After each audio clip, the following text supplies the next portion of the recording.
Je reprends le cours. Alors, pour continuer sur la confirmation, il faut que j'aborde avec vous quelque chose qui est, je crois, difficile à comprendre, même pour les adultes. Alors, je vais essayer de vous l'expliquer en mots très très simples, le plus simplement possible, mais il faut que vous sachiez, les enfants, puisque je vais vous parler du Saint-Esprit, mais pour vous parler du Saint-Esprit, il faut que je vous parle de la Sainte Trinité. Alors, il faut savoir quand même que c'est un grand mystère pour tous les hommes qui sont sur Terre et que c'est quelque chose qu'on ne pourra vraiment comprendre et saisir bien que quand on est au ciel. Eh bien oui, il y a des choses qui nous sont encore mystérieuses, difficiles à comprendre parce que nous avons une toute petite intelligence et que nous ne sommes pas Dieu et que nous comprendrons beaucoup de choses quand nous mourrons et quand nous arriverons au ciel, et que tout s'éclairera, tout nous sera donné, toute la connaissance de Dieu nous sera donnée. Mais il y a encore beaucoup de choses qui restent difficiles à bien intégrer, donc je vais essayer de le faire de façon le plus simple possible. Voilà, vous êtes prévenus, hein. Alors, si vous n'arrivez pas à comprendre, ce n'est pas très grave. Il faut juste faire confiance parce que la foi, c'est aussi ça, faire un acte de foi, c'est dire je ne comprends pas tout, c'est un acte d'humilité, mais même si je ne comprends pas tout, je crois. Parce que je sais que de toute façon, il y a beaucoup de choses qui m'échapperont tant que je resterai sur Terre. Et comme je vous disais dans une précédente vidéo, c'est très beau aussi cette idée de mystère et de ne pas avoir tout qui est là devant nous. Et puis en grandissant, j'espère que vous allez chercher, que vous allez vous intéresser aussi à certaines questions qui relèvent de la foi. Vous allez vous poser plein de questions. Eh bien, ayez cette curiosité d'aller chercher par vous-même. Vous n'avez pas besoin d'être des docteurs de l'Église, vous n'avez pas besoin d'être des grands théologiens pour aller chercher des réponses aux questions que vous vous posez. Alors parlons de la Sainte Trinité. La première chose qu'il faut bien se rappeler, c'est que quand on dit le credo, la première chose qu'on dit, c'est « je crois en un seul Dieu ». Oui, nous croyons en un seul Dieu. Et pourtant, il y a cette histoire de Trinité. Trinité, trois. Vous vous souvenez, je vous avais donné l'exemple de dire que nous avons une main, mais dans la main, nous avons des doigts. Et bien, c'est comme les trois doigts d'une même main. Un seul Dieu, trois personnes. Alors, on va approfondir un petit peu ça. Qui en a parlé de la Trinité, le premier? Ben, c'est le Christ. Et puis, c'était le seul à pouvoir en parler. Parce qu'il est le seul à connaître Dieu. Nous, on ne le connaît pas très bien, Dieu. Mais lui, il est Dieu. Et il est une des trois personnes de cette Trinité. Et c'est le Christ qui nous en a parlé le premier. Enfin, pas tout à fait. Parce que vous savez quand même... Oh non! Ah, mais je vais reprendre. Alors, je vous disais, excusez-moi pour tout à l'heure, je vous disais, le Christ est le premier à en avoir parlé, mais, nous avons été coupés. On a quand même dans l'Ancien Testament un moment, c'est dans la Genèse au chapitre 8, vous avez un passage qui est quand même très fort, qui nous montre déjà cette idée d'un Dieu en trois personnes. C'est Abraham. Alors Abraham, qui était un saint homme, hein, un homme élu et choisi par Dieu pour guider les hommes et pour les guider dans la foi. C'était un prophète. Et Abraham, qui par ailleurs avait supplié Dieu, je ne sais pas si vous connaissez cette histoire, il avait supplié Dieu de lui donner un enfant, comme Dieu ne lui répondait pas, il a vu un premier enfant avec une servante, mais bon bref, Dieu donc, Dieu avait posé, si je puis dire, son regard plein d'amour sur Abraham. Il l'avait choisi pour le servir et puis pour guider les hommes vers lui. Et donc Abraham, il part sur une montagne et puis il va se recueillir et il prie. Et puis il fait un songe éveillé, un rêve éveillé, et il voit apparaître dans une lumière resplendissante 3 hommes. Et il se prosterne parce qu'il sent, il comprend immédiatement qu'il est en présence, face à une présence divine. Et donc face à ces 3 hommes, Abraham va dire, alors je l'ai noté, voilà, tout de suite je me prosternai devant lui, alors qu'il a 3 hommes en face de lui. Et puis il continue en disant, oh Seigneur, reste, ne t'en vas pas Seigneur, je vais préparer un grand repas, je vais dresser la table. Il est heureux de cette visite de Dieu. Mais vous voyez, il a face à lui 3 personnes, vous avez compris que c'est le Père, le Fils et l'Esprit Saint qui sont présents. Et il s'adresse à ces 3 personnes en disant, Seigneur, reste. Je me prosternais devant lui. Il ne dit pas devant eux. Donc là, on avait quand même un signe très très fort et une très très belle image déjà de ce Dieu en 3 personnes. Alors, maintenant, on va rentrer dans le dur. Comment vous expliquer la Sainte Trinité? Quel challenge! Alors on va parler de Dieu le Père. Bon. Dieu, vous savez qu'il est infiniment puissant. Il n'est jamais né, il ne mourra jamais. Il est là de tout temps, il sera là pour l'éternité des éternités. Dieu, on pourrait essayer pauvrement, avec nos pauvres mots, de le définir comme la vie de l'intelligence. Voilà. Dieu, c'est la vie de l'intelligence. C'est une intelligence, mais inouïe. Nous, à côté, on n'est même pas un petit grain de poussière. Dieu a quand même créé, juste en petite référence, n'oubliez pas que Dieu a créé les hommes, cette machine extraordinaire. Vous savez qu'on a plusieurs kilomètres de veines, de nerfs dans le corps. Enfin, vous savez, tous les savants, les chercheurs qui vont dans l'infiniment petit comme dans l'infiniment grand, ils disent mais c'est extraordinaire, la machine du corps humain, la machine humaine, le corps humain, c'est en soi une création inouïe, extraordinaire. Alors vous imaginez Dieu qui a créé les hommes, qui a créé la vie sur terre, les animaux, la mer, et puis franchement, en plus de ça, je veux dire la cerise sur le gâteau, c'est que Dieu est, comment je puis dire ça, est d'une originalité sans nom. Vous imaginez qu'il a créé des animaux, enfin il fallait les inventer, comme des minuscules petites fourmis. Imaginez les perroquets avec leurs couleurs magnifiques. Imaginez les girafes avec leurs longs coups. Mais il fallait les trouver quand même, ces idées. Les éléphants, les scarabées avec leurs ailes toutes luisantes et leurs coques. Il a créé la nature, les plantes, mais il y a des centaines, des milliers de plantes différentes. Entre l'orchidée, le lys, la rose, la petite violette. Il a créé les océans, la montagne, la mer. La nature, c'est quelque chose d'extraordinaire qui peut nous aider à prendre conscience de la grandeur de Dieu. Et aussi de son originalité, c'est quand même extraordinaire, il est plein de ressources ce bon Dieu, il a des ressources infinies.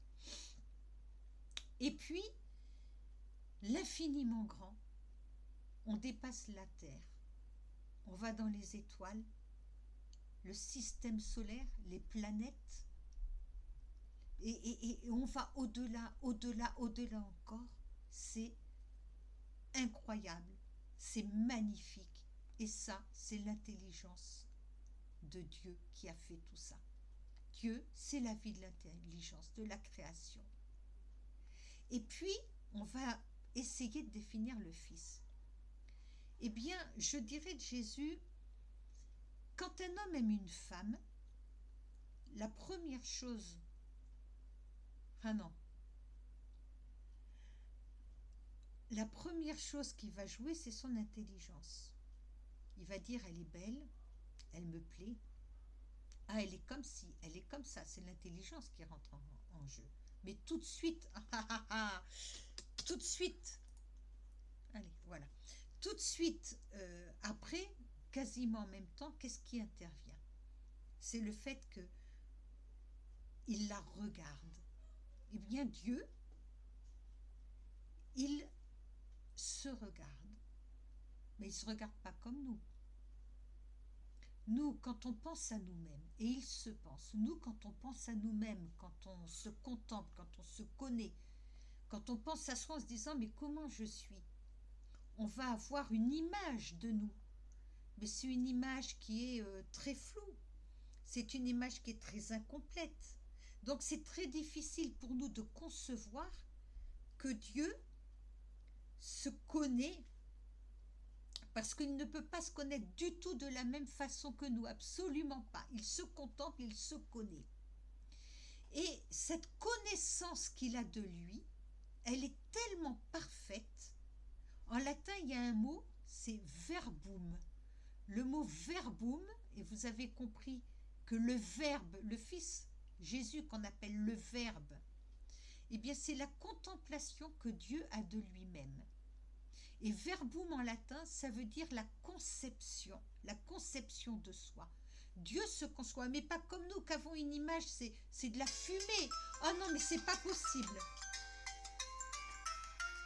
Allez, hop, c'est juste pas possible.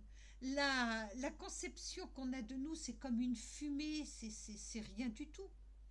La conception que Dieu a de lui-même, elle est parfaite. C'est comme un jaillissement de lumière, un jaillissement monstrueux de lumière où Dieu se voit et qui se matérialise par ce qu'il va appeler son Fils, le Verbe, c'est-à-dire la conception qu'on a de soi-même. C'est pas la connaissance que nous on peut avoir de nous-mêmes, c'est une connaissance parfaite. Eh bien Jésus, le Christ, le Fils de Dieu, celui qu'on appelle le Verbe, c'est l'incarnation, la matérialisation, c'est une vraie personne. C'est la connaissance que Dieu a de lui-même. Et le Père regarde le Fils avec une joie profonde, parce qu'à partir du moment où le Christ est dans le Père et le Père est dans le Fils, mais attention, ce sont bien deux personnes distinctes. Le Père regarde son Fils en lui disant « Oh, que je t'admire, mon Fils !» Et le Fils regarde le Père en lui disant « Oh, mon Père, mais que je t'admire !» Et le Père, Dieu le Père, parce qu'il est Père, à partir du moment où on ne peut pas être Père sans avoir un Fils. Si on n'a pas d'enfant, on n'est pas Père. Si on n'a pas d'enfant, on n'est pas mère. Un enfant qui n'a pas de père biologique, c'est un enfant qui n'existe pas. Pour qu'il y ait un enfant, il faut qu'il y ait un père. Et pour qu'il y ait un père, il faut qu'il y ait un enfant. Donc le père regarde son fils et lui dit « Ah, mon fils, tu es extraordinaire, je t'admire et je n'existerai pas sans toi. Je ne serai pas père sans toi, puisque tu es mon fils. » Et le fils regarde son père en lui disant, avec une adoration, une admiration sans borne, en lui disant « Oh, mais je ne serais pas fils si toi tu n'étais pas mon père. » Donc le fils, quelque part, met le père plus haut que lui. Alors que, et le père met le fils plus haut que lui. Mais dans la vérité, est-ce que le père est plus grand que le fils? Est-ce que le fils est plus grand que le père? Absolument pas. Et saint Thomas d'Aquin faisait extrêmement attention à ça. Il a écrit une somme théologique. Saint Thomas d'Aquin, c'est un grand docteur de l'Église. Il a écrit une somme théologique énorme. Et il explique qu'il était très pointilleux sur ce sujet-là en disant, attention, le Père n'est pas plus grand que le Fils n'est pas plus grand que le Père. Les trois personnes de la Trinité sont toutes en quelque sorte égales, puisque le Fils et le Père sont dans une espèce de communion indescriptible. Il n'y en a pas une qui est plus forte ou plus grande que l'autre, ou qui a plus de pouvoir, etc. Ce n'est pas vrai. Elles sont toutes les trois dans la même égalité, sauf que le père dit à son fils, met toujours en avant son fils en disant « Ah, mon fils », et il le dit dans les évangiles, « Celui-ci est mon fils bien-aimé ». Le père glorifie son fils. Et le fils, le Christ, ne cesse de glorifier le père à travers les évangiles. Et lui, quand il nous en parle, il dit bien « Quand vous priez mon Père, dites-le notre Père ». Donc il l'appelle bien Père. Donc vous voyez bien qu'il y a déjà deux personnes totalement distinctes. Et puis, je dirais que cette espèce d'amour, de fusion, de total, d'osmose qu'il y a entre le Père et le Fils, eh bien, cet amour-là, de la même façon, vu que c'est un amour parfait, que nous ne connaissons pas ce type d'amour sur Terre, eh bien, cet amour, cette circulation de l'amour entre le Père et le Fils, eh bien, c'est le Saint-Esprit. Le Saint-Esprit, ce n'est rien d'autre que cette circulation d'amour entre le Père et le Fils qui est poussée à une telle perfection que c'en est une véritable personne. Il faut vraiment comprendre ça. Alors, ce qui est très important aussi à comprendre, c'est que vous imaginez notre Dieu, où le Père dit au Fils constamment « Je te glorifie mon Fils parce que je ne serais pas Père si toi tu n'étais pas Fils ». Donc il le met en avant. Et identiquement, le Fils glorifie son Père et le met en avant par rapport en disant « Mais moi je ne serais pas Fils si toi tu n'étais pas mon Père ». Eh bien, c'est ce qu'on appelle la kénose. C'est un terme grec, la kénose. C'est l'effacement de soi dans l'amour. C'est-à-dire qu'on mettra toujours l'autre avant soi. Et c'est ce que font le Père et le Fils. Et c'est ce que fait l'Esprit Saint. Eh bien, il faut comprendre ça de façon très importante. Et on en reparlera après sur la sainteté, par rapport au chapitre et au thème de la sainteté. Parce que, vous savez, on peut se poser la question de se dire, mais après tout, pourquoi est-ce qu'on est sur Terre? Pourquoi est-ce que Dieu ne nous a pas créés libres, mais boum, comme ça? Eh bien, il faudrait qu'on aurait pu le voir directement, être face à lui, l'aimer et puis participer à ce bonheur, à cet amour extraordinaire qui nous rendrait tellement heureux. Mais ce n'est pas possible. Personne ne peut être comme Dieu. D'accord? Donc, je crois réellement, et l'Église le dit aussi, et les saints l'ont dit avant nous, on ne pourrait pas supporter de voir Dieu comme ça brutalement dans toute sa réalité. Je vais vous donner un exemple très simple. Imaginez que vous arrivez, vous êtes quand même très content de ce que vous êtes. Et à juste titre souvent. Par exemple, on va arriver au ciel, on aura des qualités, il y aura des choses dans la vie dont on ne sera pas fier, mais il y a des choses dont on sera très content. Et bien même ça, être fier de ce qu'on est, de ce qu'on a fait, c'est encore une certaine façon d'être plein de soi-même. Mais on n'a pas éteint la kénose.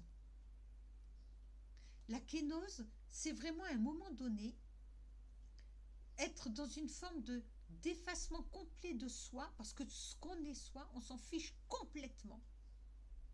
Qu'on soit, peu importe, on s'en fiche complètement, la seule chose qui compte, c'est l'autre. Je vais vous donner un petit exemple pour ça. Imaginez un homme qui est amoureux d'une femme, c'est toujours le même exemple, mais c'est un chouette exemple. Alors imaginez que par un pouvoir spécial, un truc magique, cet homme tombe amoureux d'une femme et il voit son âme. Imaginez qu'il soit amoureux d'une fille qui est extraordinaire. Ça me fait penser à la Vierge Marie. Elle est toute pure, elle a une âme d'une beauté. Elle est innocente, elle ne fait pas de péché, elle est droite, elle est honnête, et puis elle est d'une générosité. Et il se rend compte que cette jeune femme, elle est tellement pleine d'amour qu'elle ne pensera jamais à elle. Et alors cet homme, il arrive et puis lui, il voit son âme.